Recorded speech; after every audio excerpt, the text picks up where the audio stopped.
Good morning students. आज हम करेंगे अनेकार्थी शब्द। ये है पेज नंबर 62।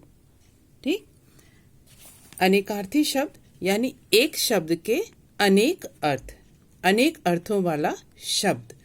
एक अर्थ नहीं, उसके अलग अलग अनेक अर्थ। यहाँ पर देखिए चित्रों के माध्यम से बताया गया है। यहाँ बना है बादल और ये बना है हथौड़ा।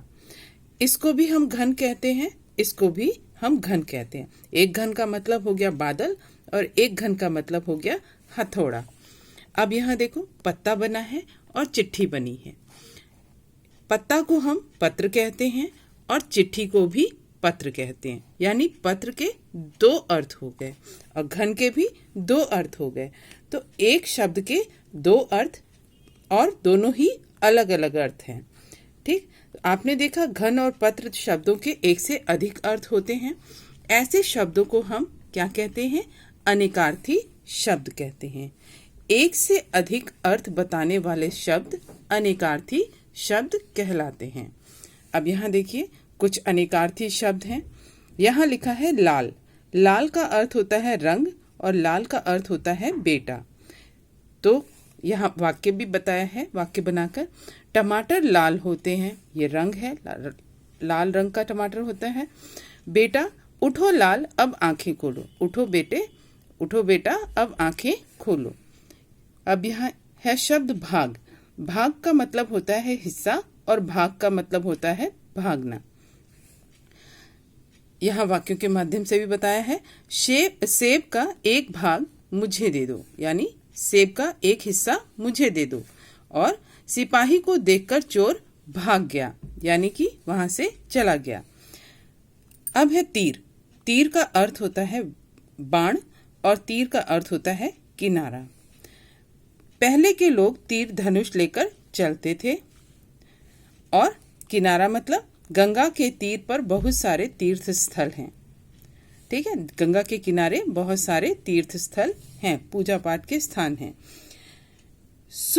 सुर का मतलब होता है देवता और सुर का मतलब स्वर। धरती पर आदमी के रूप में सुर असुर दोनों होते हैं। धरती पर आदमी के, मनुष्य के रूप में देवता भी होते हैं और दानव भी होते हैं। अब सुर का अर्थ होता है स्वर। लता मंगेशकर का सुर बहुत अच्छा है, उनका स्वर जो है, उनकी आवाज बहुत अच्छी है। अब है शब्द घट। घट का अर्थ होता है घड़ा और घट का अर्थ होता है कम। श्री कृष्ण प्रतिदिन गोपियों का घट तोड़ देते थे, यानी घड़ा तोड़ देते थे। और मेरा वजन घट गया है, मेरा वजन कम हो गया है।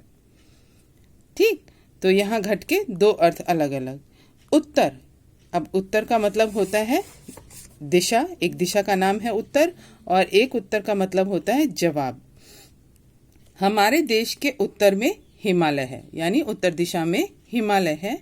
जवाब, इसका वाक्य देखो, नीचे दिए गए प्रश्नों के उत्तर लिखिए। प्रश्नों के उत्तर यानी जवाब दीजिए। आम। आम का अर्थ होता है फल। जो फल है उसको हम, जो आम होता है वो एक प्रकार का फल भी है, और आम का अर्थ होता है साधारण। मुझे मीठा आम पसंद है।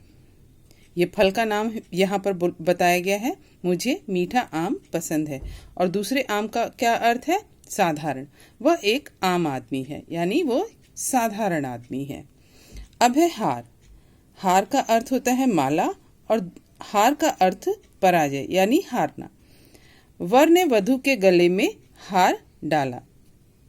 वर ने वधु के गले में हार डाला, यानी कि माला डाली।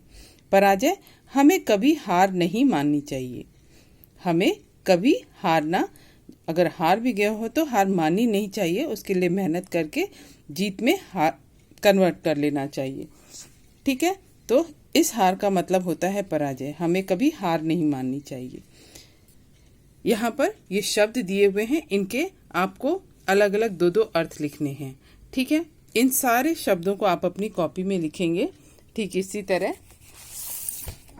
जैसे मैंने यहाँ पे लिखा हुआ है, पेज नंबर 62। और ये सारे अनेकार्थी शब्द इस तरह से लिखे हैं मैंने। आप भी अपनी कॉपी में इसी तरह लिखेंगे। ठीक है, और इन शब्दों को लिखने के बाद इन्हें याद भी करेंगे। ठीक।